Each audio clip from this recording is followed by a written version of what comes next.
กับสวัสดีครับบาดมาหอดหมองหอดบอลแล้วพี่น้องเฮาอย่างที่ผมเรียนไปละมาแบบใดมาแบบฟิตซิ่งแบบซิ่งคือกันก็มาแบบฟิตซิ่งกับสิซิ่งฟิตมันโดดหมดนี่ขันมันมาแบบฟิตซิ่งเด้สิซิ่งฟิตมันโดดเมื่อวานนี่ว่ากาวมันสิซิ่งฟิตอยู่นี่เมื่อวานนี่โอ้ยพลาดจังวะป้าข้าย่ำเน้นๆแล้วสิซิ่งฟิตอยู่นี่เมื่อวานโอ้ยพลาดพี่น้องเฮาบาทแรกซิ่งไปแล้วมันซิ่งก่อนขาขาดขาหน้า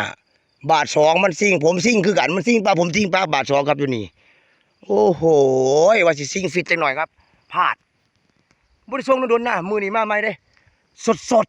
จิกเหลืองสิวจังน้อยอาจเบื่อมันใหญ่แห้งใหญ่ครับตัวเขียวปืดได้ดิเขียวปืดดูเพราะว่าการพี่น้องเขาม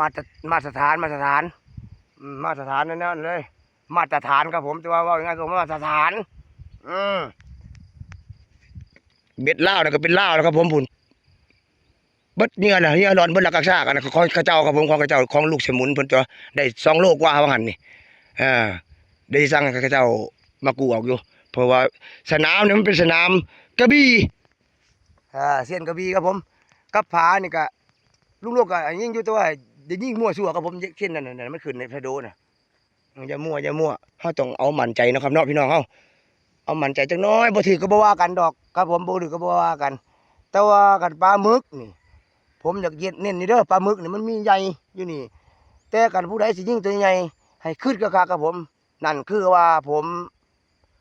ต้องมีหุ้นนำเพราะว่าปลาบึกใหญ่นี่ผมบ่คิดว่ามันสิอยู่ถ้าเฮาบ่มีอุปกรณ์การเอาอีหลีความเป็นจริงตัวใหญ่แท้ผมอยากให้มันแพ้ครับผมก็อยากขอร้องพี่น้องผู้มายิงปูยิงปลาอยู่ไอ้บึกใหญ่ๆกว่ามันสิใหญ่มาได้ซ้ำมือนี่นะครับเนาะผมอยากเอาไว้ให้พี่น้องในเบื้องต้นมันอยู่สายน้ำทารานี่เขาว่าได้100 โลพุ่นเด้100 กว่า2 โลไปซั่นอยากได้เบิ่งน้ำกันอยากให้เพื่อนๆสายยิงปลายิงหยังเฮานี่เข้าใจผมเด้อครับเด้อการยิงปลาก็ยิงเอาซ้ำเฮาสิเอาเมื่อสู่เฮือนสู่ซ่านหรือขายเป็นเงินนี่ล่ะเอาว่าขายเป็นเงินก็อยากได้ตัวควายนี่มันก็บ่ได้ครับผมตัวควายก็เบิ่งในผลต่อไม้หลายไม้ช่องทางธรรมชาติของลุงโลดนี่มันจะบ่คือไม้เคลื่อนไม้หยังกรุณาเข้าใจเด้อครับเด้อเฮายิงไปขาดฟังเนี่ยนะขาดบางครั้งผมก็เห็นปลามันตายมันหยังผมก็อยากขอร้องเพื่อนๆทุกคนอยู่ผมก็สืบมาอยู่ได้มองนั่นมองนี่ก็มีอยู่แบบนี้ผมก็เลยบ่อยากให้มีคำว่าต่อต้านเพราะการหาอย่างหากินกับผมบ่มีการต่อต้านเรื่องปืนเรื่องพาเพราะว่าคำว่าหาอย่างหากินแต่ว่าเฮาก็ควรที่จะเอานิ่งๆครับนิ่งๆเนาะนิ่งๆผลมันจีบลายแล้วผมก็สิเตรียมเบ็ดเตรียมสไนก่อนขอบคุณหลายที่เขามารับชมรับฟังเหตุผลการชี้แจงให้เข้าใจสุขุทุกคนมือปืนเฮาหรือว่ามือสไนเปอร์หรือว่ามือกระบี่เฮาก็สิได้เข้าใจต่างๆนานาไปนะครับเนาะว่าลุงโลดบ่ได้หวงได้หมายนี่บ่ได้หวงเลยบ่ได้หวงพี่น้องเฮาแต่ว่าการยิงตัวใหญ่นี่ให้เฮาเห็นอันสมควรจังเฮ็ด